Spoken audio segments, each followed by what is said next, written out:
Trilogi antara Conor McGregor dan Dustin Poirier menjadi trilogi yang paling penuh drama di UFC, khususnya di pertandingan ketiga mereka. Dustin membawa permasalahan charity-nya dengan Conor, sedangkan Conor menghina istri Dustin sebelum bahkan juga setelah pertandingan. Sayangnya trilogi penuh drama ini berakhir dengan sedikit mengecewakan, yang mana Conor mematahkan pergelangan kakinya sendiri saat ia melangkah mundur setelah menyerang Dustin. Sangat kontras dengan dua pertandingan sebelumnya yang berakhir KO untuk masing-masing fighter. Dengan terselenggaranya trilogi Dustin Poirier versus Conor McGregor, mari kita lihat kembali arsip sejarah pertarungan dan membahas beberapa trilogi terakbar dalam sejarah UFC. Dan kalian bisa memilih trilogi mana yang paling hebat menurut pendapat kalian sendiri.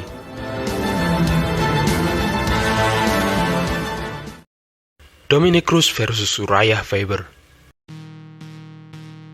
Sebenarnya hanya ada dua pertandingan antara Cruz dan Faber di UFC. Satu pertandingan lagi digelar di WEC sebelum di-merger dengan UFC. Ya, salah satu alasan UFC menjadi sebesar sekarang adalah karena mempersatukan beberapa promotor MMA, seperti Pride yang menyediakan fighter-fighter kelas berat dan beberapa kelas di bawahnya, dan WEC yang menyediakan fighter-fighter di kelas yang lebih kecil. 2007 menjadi tahun pertama mereka bertemu. Pengalaman mereka terpaut jauh, bahkan bisa dibilang beda generasi. Saat itu Cruz memang memiliki rekor tak terkalahkan, tapi dia baru berusia 22 tahun. Sedangkan Faber merupakan juara WEC yang sudah sangat berpengalaman, dengan 11 pertandingan championship di berbagai promotor dan turnamen. Unggul dalam hal pengalaman membawa Urijah Faber meraih kemenangan via submission atas Dominick Cruz. Setelah digabungnya WEC dengan UFC memunculkan kelas baru di UFC, Bantamweight, yang mana sabuk kelas ini belum pernah bertuan sama sekali. Lalu Urijah Faber dan Dominick Cruz yang notabene juara terakhir WEC dipilih untuk memperebutkan gelar UFC Bantamweight yang masih perawan. Kali ini Cruz berhasil mengalahkan Urijah Faber via keputusan mutlak. Waktu terus berjalan, dan seiring berjalannya waktu, Dominick Cruz muda berkembang memasuki masa primanya. Dan sebaliknya untuk Urijah Faber, semakin tua dan mulai kehilangan kejayaannya. Cruz memenangkan pertemuan terakhir mereka kembali via keputusan mutlak. 6. Matt Hughes versus BJ Penn. Situasi mereka saat itu bisa kita ibaratkan Matt Hughes adalah seekor raja singa yang berkuasa di sabana welterweight, sedangkan BJ Penn adalah singa muda yang haus darah secara harfiah. Di pertemuan pertama mereka ini, kekuasaan Matt Hughes selama 3 tahun berhasil digulingkan oleh BJ Penn. Sayangnya setelahnya, BJ Penn menandatangani kontrak dengan K1 dan mengharuskan UFC untuk mencabut gelar yang baru saja ia dapatkan. Penn kembali ke UFC pada tahun 2006 dan kalah atas GSP sebelum ia bertemu kembali dengan Matt Hughes. Hasil yang berbeda muncul di pertemuan kedua mereka. Kali ini Matt Hughes lah yang tampil sebagai pemenang. Ia menyelesaikan pertandingan via TKO di ronde ketiga. Setelahnya BJ Penn bertualang di kelas ringan. Di sana Penn sukses menjuarai kelas ringan dan menjadi orang kedua yang memenangkan gelar di dua kelas yang berbeda. Pada November 2010, BJ Penn menyelesaikan rivalitasnya dengan Matt Hughes. Satu-satu bukanlah akhir dari rivalitas mereka. Kali ini BJ Penn dengan telak memukul KO Matt Hughes dan menegaskan keunggulannya atas Matt Hughes. Sebelum ia benar-benar kehilangan kejayaannya dengan lose streak yang wow.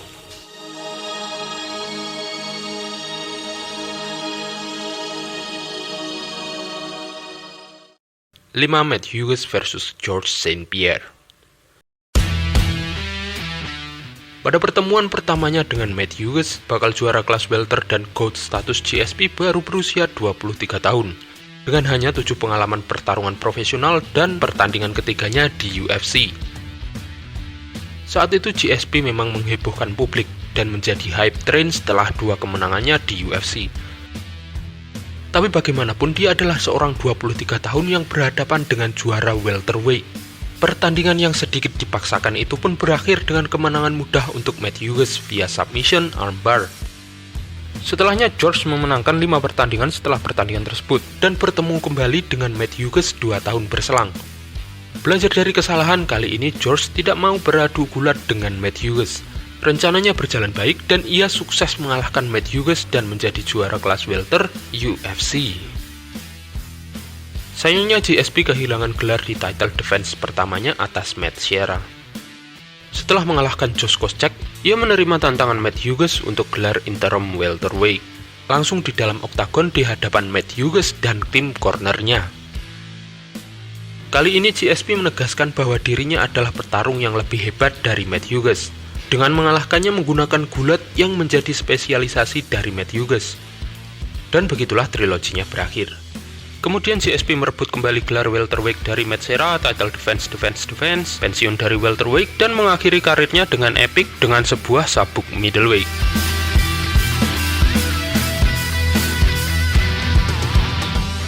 Daniel Cormier versus Stipe Miocic.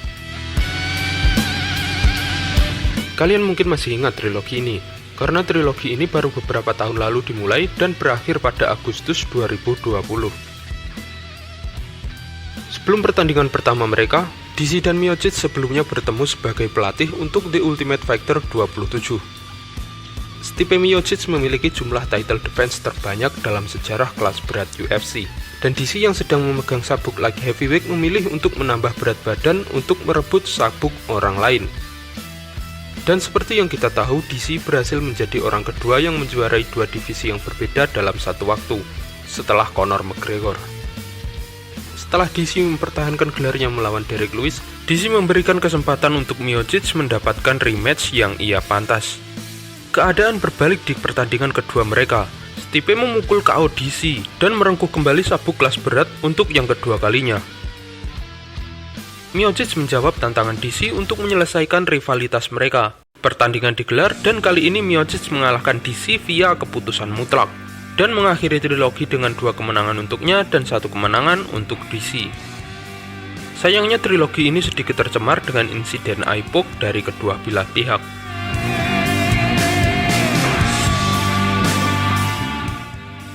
Randy Couture versus Chuck Liddell.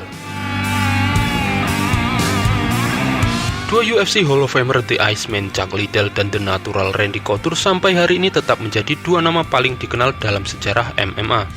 Dan trilogi pertarungan epik mereka adalah alasan besar pasangan rival ini menjadi ikon dalam olahraga ini, dan UFC menjadi promotor yang sebesar sekarang. Di usia 40 tahun, Randy Couture memutuskan untuk turun ke kelas light heavyweight, dengan tujuan untuk menjadi fighter UFC pertama yang memenangkan gelar di dua kelas yang berbeda, setelah sebelumnya ia sudah menjuarai kelas berat UFC. Dengan sebuah sabuk interim dipertaruhkan, Couture masuk dalam oktagon sebagai underdog, dan keluar sebagai orang pertama yang memukul KO fighter paling sensasional tersebut. Juga mengakhiri 10 kemenangan beruntun dari The Iceman dan sukses mewujudkan tujuannya menjadi fighter pertama yang memenangkan gelar di dua kelas yang berbeda. Di pertandingan kedua mereka, Chuck Liddell datang dengan lebih tenang dan lebih berhati-hati dengan kemampuan grappling Couture. Dan di momen yang tepat, tepatnya setelah insiden eye poke, satu serangan balik Chuck Liddell berhasil menjatuhkan Randy Couture dan menyamakan kedudukan menjadi 1-1. Di pertandingan ketiga, pertandingan berjalan lebih lambat karena Randy Couture tampil dengan lebih berhati-hati. Namun pertandingan terakhir ini berakhir mirip dengan pertandingan kedua, dan Chuck Liddell memenangkan 2 dari 3 seri pertandingan mereka.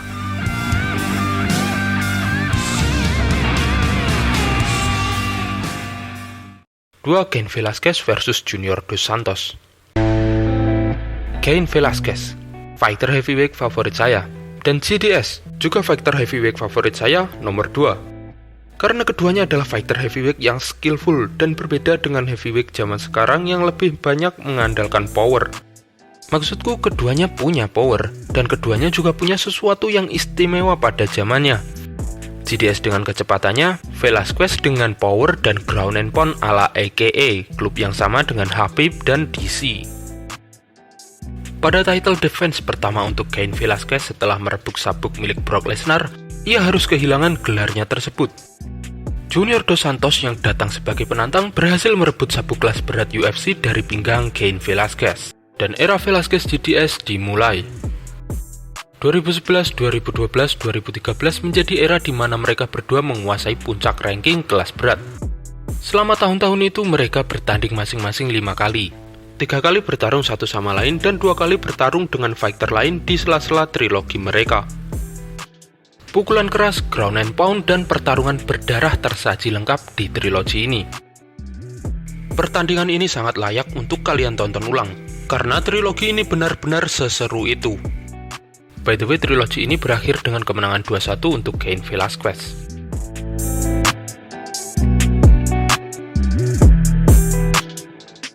Frankie Edgar vs Gray Maynard. Pada tahun 2008, Maynard dan Edgar pertama kali bertemu. Edgar saat itu berstatus tak terkalahkan dengan 8 kemenangan beruntun.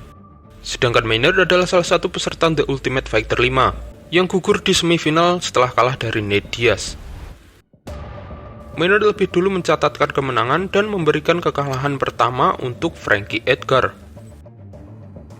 Setelah pertandingan ini, Maynard memenangkan semua pertandingan setelahnya, termasuk rematch dengan Nate Diaz.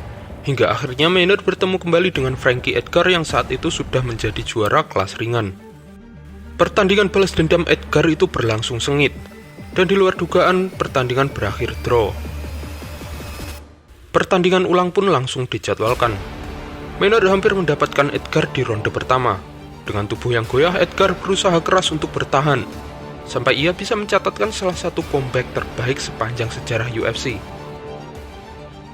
Dengan sebuah pukulan, Edgar menjatuhkan Maynard. Diikuti beberapa pukulan follow-up, ia menghentikan Maynard dengan kemenangan TKO di ronde keempat.